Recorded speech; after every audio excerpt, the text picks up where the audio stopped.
but it has a way, it's gonna thrive, whereas this is what it did look like before I started picking.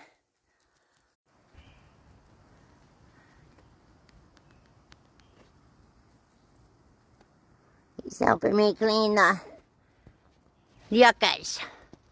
Keeping me company, aren't you, Georgie? Yeah. Yeah, I'm getting them done.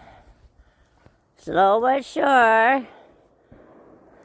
They look totally different after I get them cleaned out, don't they? There we go.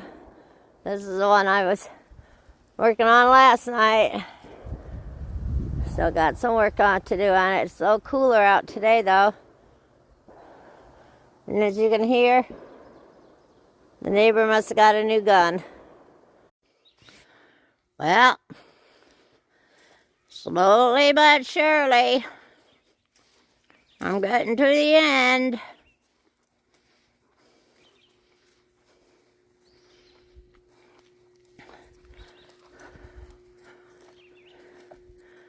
I got this one half cleaned up.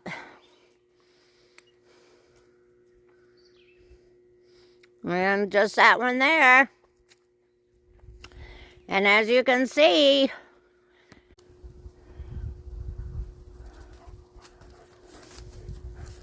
Wilma, oh, there you go. Get her, Wilma, get her. You feeling better, aren't ya? I just looked over and the sun must be coming out, 'cause look at the tops of those trees. Aren't they gorgeous? I did get all these done, finally. All the way down. Still got some leaves to pick up, but they're all finished. Look at this. Look how different this one is. It was huge and there's not much left, but it'll grow back. And then this was the last one. Yeah, finally.